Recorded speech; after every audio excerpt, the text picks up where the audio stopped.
कोई चीज कितने समय तक खड़ी रहती है या कोई चीज भौतिक स्तर पर कितनी अच्छी तरह से काम करती है, ये बस ज्यामिति पर निर्भर करता है। तो क्या किसी इमारत की ज्यामिति से फर्क पड़ता है? बिल्कुल पड़ता है।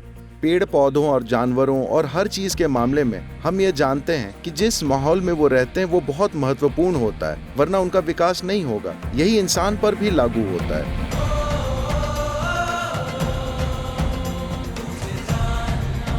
सदगुरु, मैंने अपने अध्यापक आर्किटेक्ट से सीखा है कि इमारत बनाना सिर्फ पर्यावरण को गलत असर से बचाने के लिए नहीं, बल्कि ये उस इमारत में रहने वालों के जीवन को बेहतर बनाने के बारे में होना चाहिए।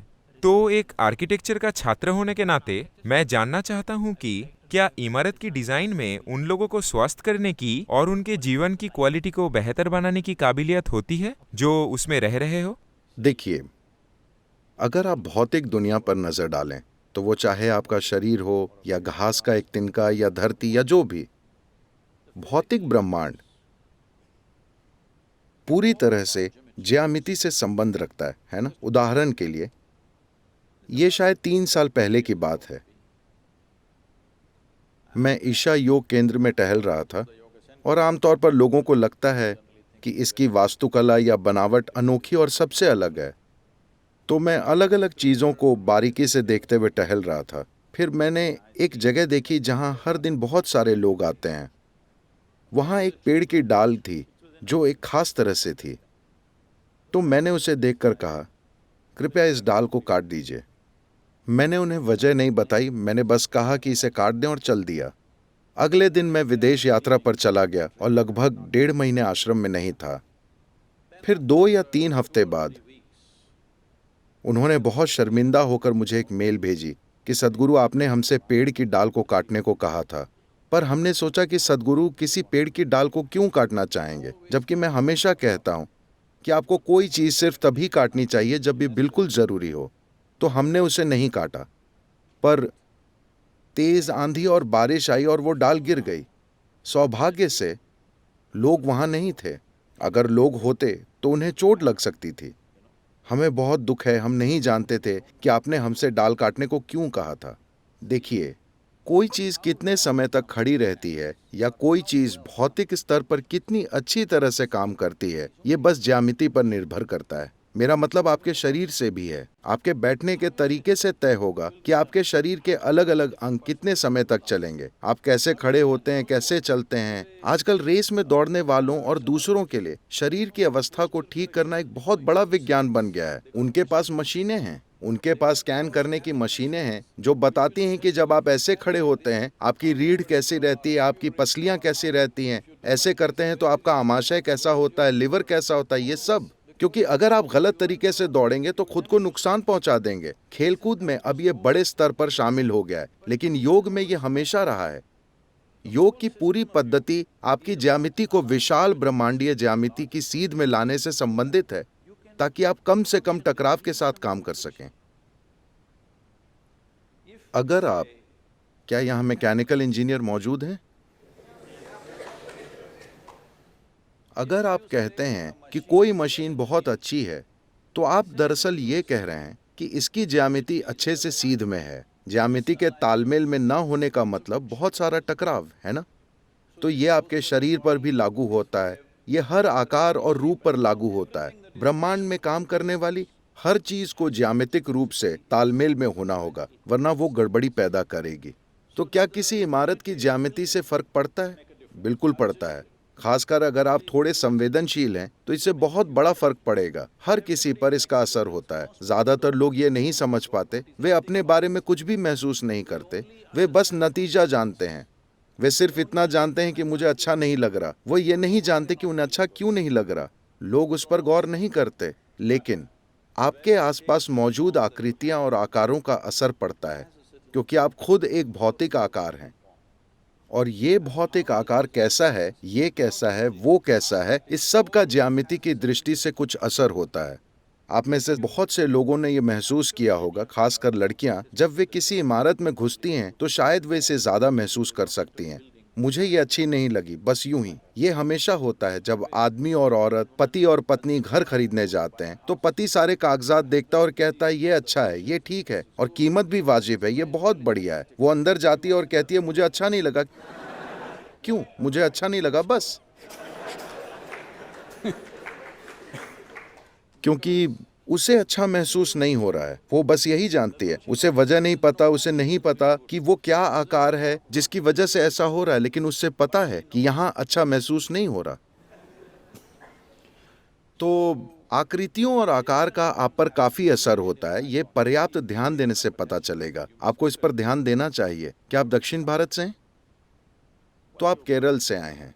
आपको दक्षिण भारतीय मंदिरों पर गौर करना चाहिए कि वे ज्यामिति की दृष्टि से कितने सटीक हैं। आप अपना लेजर से नापने वाला यंत्र लेकर आज जाइए और जांचिए। आपको पता चलेगा कि वो सटीक है। 90 डिग्री के कोण के ठीक होने का महत्व इस इमारत में वे ठीक नहीं है। और आकृतियों और आकार का क्या फर्क पड़ता है? जब उन्होंने प्राचीन मंदिरों का खासकर दक्षिण भारत में निर्माण किया तब उन्होंने इन बातों पर बहुत बारीकी से गौर किया। उत्तर भारत के सभी मंदिर ईंट के मंदिर हैं। उन्हें खास तरह से बनाया गया है। ऐसा लगता है कि वे सारे जल्दबाजी में खड़े किए गए हैं। नहीं, मैं ऐसा इसलिए कह रहा हूं क्योंकि मुझे लगता है कि उत्तरी इलाके ने कई आक्रमण झेले हैं और प्राचीन मंदिर नष्ट कर दिए गए थे। फिर उन लोगों ने इन्हें जल्दबाजी में बनाया, लेकिन दक्षिण में उन्होंने समय लगाकर उनको एक खास तरह से बनाया। आपको किसी विश्वास की जरूरत नहीं है, आप महसूस कर सकते हैं। आप बस वहां जाकर बैठिए, आप महसूस करेंगे उस स्थान का आप पर एक खास असर हो रहा है। हमें घरों को ऐसे ही बनाना चाहिए, दफ्तरों को ऐसे ही बनाना चाहिए, क्योंकि ये बहुत महत्वपूर्ण है। देखिए, पेड़ पौधों और जानवरों और हर चीज के मामले में हम ये जानते हैं कि जिस माहौल में वो रहते हैं वो बहुत महत्वपूर्ण होता है, वरना उनका विकास नहीं होगा। यही इंसान पर भी लागू होता है। अगर आप बस किसी भी तरह जीना और मर जाना चाहते हैं तो आप कहीं भी रह सकते हैं, लेकिन अगर आप वाकई विकसित होना चाहते हैं तो ये महत्वपूर्ण है कि आप किस तरह के स्थान में रहते हैं। इसका एक पूरा विज्ञान है जिसे आमतौर पर अगम कहते हैं। लोग सोचते हैं कि यह मंदिर बनाने का विज्ञान है। ये मंदिर निर्माण के बारे में नहीं है। इंसान के लिए सभी निवास स्थान वैसे ही बनाने होते थे। बहुत सारे लोग अपने घरों के लिए इसका खर्च नहीं उठा पाते, तो उन्होंने इसे सिर्फ मंदिरों में ही इस्तेमाल किया, क्योंकि इसके लिए बहुत लगन और सावधानी चाहिए। तो इसकी एक वजह यही है। देखिए, आपको समझना चाहिए कि सिर्फ दक्षिण में यह निर्देश अब भी है, उत्तर में यह खत्म हो चुका है। दक्षिण में आज भी ये निर्देश है। अगर आप मंदिर जाते हैं तो आपको प्रार्थना नहीं करनी है, आपको किसी भगवान से विनती नहीं करनी है, आपको बस कुछ समय के लिए वहां बैठना है। क्या उन्होंने आपको बताया है? आपको वहां जरूर बैठना चाहिए, लेकिन आज लोग ये कर रहे हैं कि वे बस अपने शरीर को फर्श से छू कर चले जाते हैं। इसके पीछे ये सोच नहीं है। वो स्थान बहुत ध्यान से बनाया गया है। आपको वहां बैठना चाहिए और उसे अनुभव करना चाहिए और अपने सिस्टम को इसका लाभ उठाने देना चाहिए। योग की पूरी पद्धति बस यही है। हठ योग पूरी तरह से आपकी ज्यामिति को हमेशा ठीक करते रहने से संबंधित है कि अगर आप दुनिया से गुजरते हैं तो आप बड़ी सहजता से गुजरेंगे। अगर आपकी ज्यामिति सही नहीं है तो आप देखेंगे कि हर कदम पर आप उलझ जाएंगे।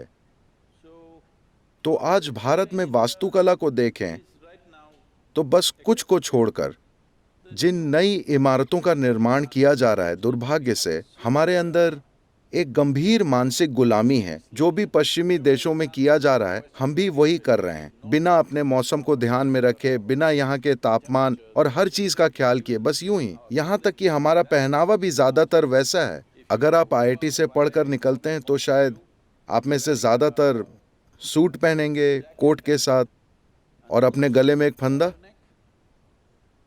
40 डिग्री तापमान में कोट कैसे पहन सकते हैं?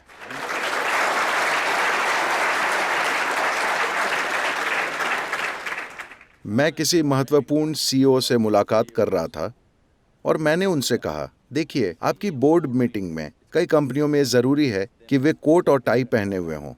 मैंने कहा, सीईओ का मतलब है कि लोग उससे उम्मीद करते हैं कि वो सबसे समझदारी का काम करेगा।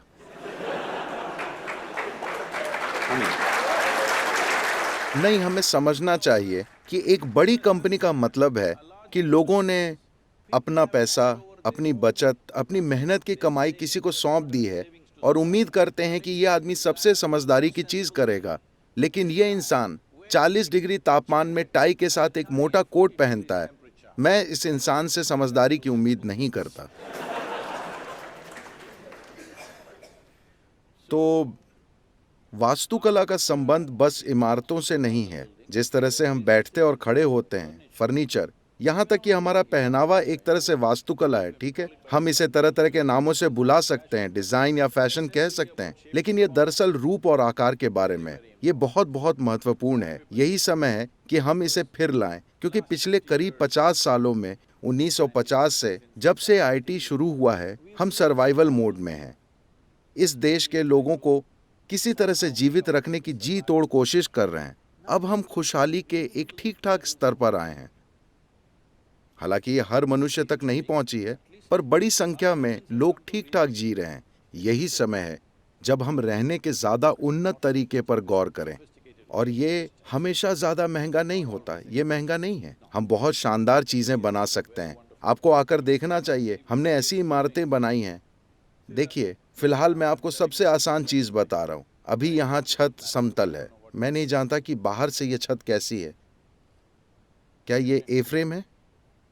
ये एक ए फ्रेम है।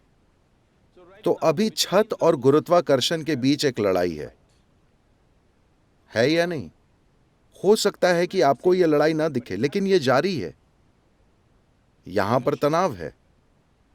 और एक दिन, किसी दिन, आपके विचार से कौन जीतेगा, ये ढांचा या गुरुत्वाकर्षण? गुरुत्वाकर्षण जीत जाएगा। तो हमने ऐसे ढांचे बनाए हैं जिनके खड़े होने की वजह इस्तेमाल में आई चीजों की मजबूती नहीं है, बल्कि सिर्फ ज्यामिति की सटीकता है। तो ये गुरुत्वाकर्षण है जो इसे थामे हुए है। गुरुत्वाकर्षण इसे नीचे नहीं गिरा रहा है। आपको आकर इन इमारतों को देखना चाहिए। ये अनोखी और शानदार हैं। हमारी बनाई हुई ये एक चीज है जिसका मुझे बहुत गर्व है।